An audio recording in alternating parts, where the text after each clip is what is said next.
Single leg supported hinge with adduction. To get set up for this, you need either a long foam roller, you can also use a chair, really a table, anything that you can use to just help you get your balance a little bit, okay? So you're going to hold on to that with one of your hands. This is going to be your working side or your stance leg side. So this is my left hand and I'm going to be using my left leg. The goal of this exercise is to make sure that we're getting some really nice length in the glutes, and we are also going to work our adductor. So your adductor inner thigh muscle, we're going to be working that muscle on the leg that is hinging, okay? Even though the other leg is going to be moving, I don't want you feeling the adductor so much on your moving leg.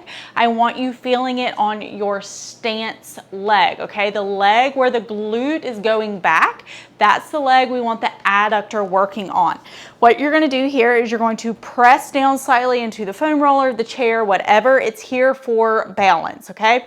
I don't really recommend using a wall because you're kind of like pressing against the wall. I like pressing down a little bit better, but in a pinch, you certainly can use a wall. It's better than nothing. All right, so what we're going to do is we are going to start by putting all of our weight on our stance leg. So that's going to be my left leg here. So I'm going to make sure that I've kind of pushed over onto my left leg, and my right foot doesn't feel very heavy at all right now. What I'm going to do is slightly bend my knee, okay? So I don't want to start with my knee locked out like this. I'm going to slightly bend my knee, make sure that I can feel the weight over my mid foot. So I don't want to be overly in the toe, not overly in the heel.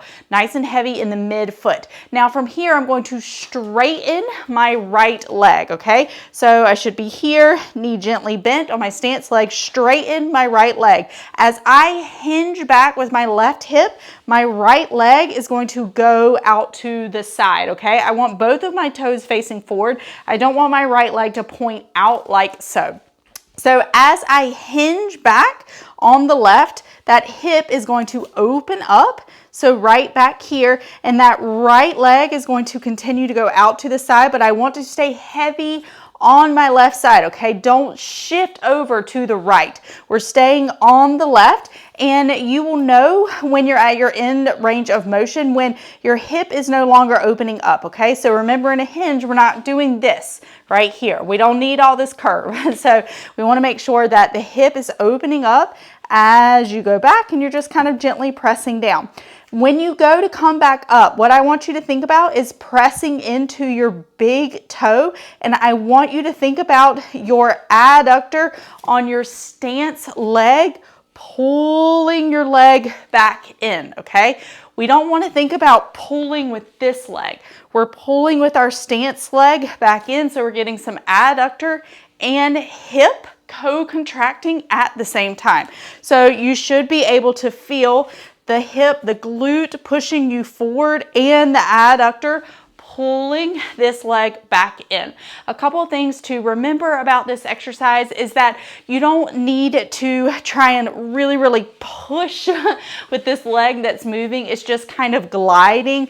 If you happen to have a glider, it's a great thing to use. It's a bit tricky to do this in rubber shoes. So if you're wearing tennis shoes, I'd probably take them off and just do them in sock feet. Another thing to remember about this exercise is that you're not really relying on the foam roller for like a whole lot of balance. It is here, but I want you to try and make sure that the majority of your weight is over that stance leg. You are going to know you're doing this right if you feel your glute opening up as you go back, and you're also able to feel your adductor. So right in here, this is what you want to think about, pulling your other leg forward as you stand up. We're doing this to activate the glutes and the adductors. Really great co-contraction between the two. All right, that's how you do it.